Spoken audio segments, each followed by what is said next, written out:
ഒരു Sunday vlog കണ്ടാലോ? ഇതാ 8ന്റെ പണിയും കിട്ടിയിട്ട് ഏതോ ഒരു സ്ഥലത്ത് ഇതാ ഇങ്ങനെ നമ്മളെ ചേതക്ക് ഇങ്ങനെ നിൽക്കുകയാണ് ഗൈസ്. ഇത് നമ്മൾ ഇവിടെ തന്നെ റെഡിയാക്കും. നമ്മളിതാ സ്ക്രൂ ഡ്രൈവറിൽ ഇടുന്നുണ്ട്. സെറ്റപ്പെല്ലാം ഫുള്ളുണ്ട്. സെറ്റപ്പും കൊണ്ടാണ് വന്നേന്. റെഡിയാക്കിയിട്ട് വിടണം ഗൈസ്. ഇതിനെ ഇനി സ്റ്റാർട്ടാക്കിയിട്ട് നേരെ നമുക്ക് ശിവപുരം കൊണ്ടു കൊടുക്കാനുണ്ട്.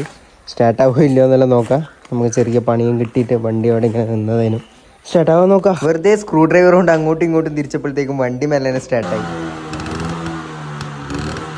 അങ്ങനെ സ്റ്റാർട്ടായ സന്തോഷത്തിൽ നേരെ വണ്ടി കൊടുത്തൊരു 10-20 കിലോമീറ്റർ നല്ല റോഡ് പ്രസൻസും പിടിച്ച് നേരെ പോയിക്കൊണ്ടിരിക്കുമ്പോൾ അതേ കിടക്കണ് വണ്ടി ഓഫായി. ഓടിച്ചോണ്ടിരിക്കുമ്പോൾ ഓഫായി പോയി.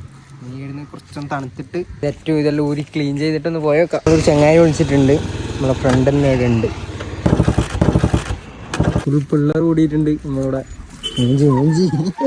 ഈ പണി അറിയില്ല, വെറുതെ ആൾക്കാരെ കാണിക്കും. അങ്ങനെ ഏകദേശം ഒരു 1.5-2 മണിക്കൂറിന്റെ കഷ്ടപ്പാടിന് ശേഷം വണ്ടി ഫൈനലി സ്റ്റാർട്ടായി. ഒരു വട്ടം ഓഫായി, ആർന്ന് വീണ്ടും സ്റ്റാർട്ടാക്കി. നമ്മളെ ചങ്ങായി വന്നിട്ടുണ്ട്. അപ്പോഴത്തേക്ക് അയ്യോ ഇനി പോയൊക്കെ ഇടിഞ്ഞ് എത്തുമോ നോക്കാം. അങ്ങനെ നമ്മൾ വണ്ടിയും കാര്യങ്ങളൊക്കെ അവിടെ എത്തിച്ചു കൊടുത്തു. അവിടെ നേരെ ഒരു ബസ്സും കയറി നേരെ വീട്ടിലേക്ക്. അപ്പൊ ഇതൊക്കെ തന്നെ ബൈ ബൈ.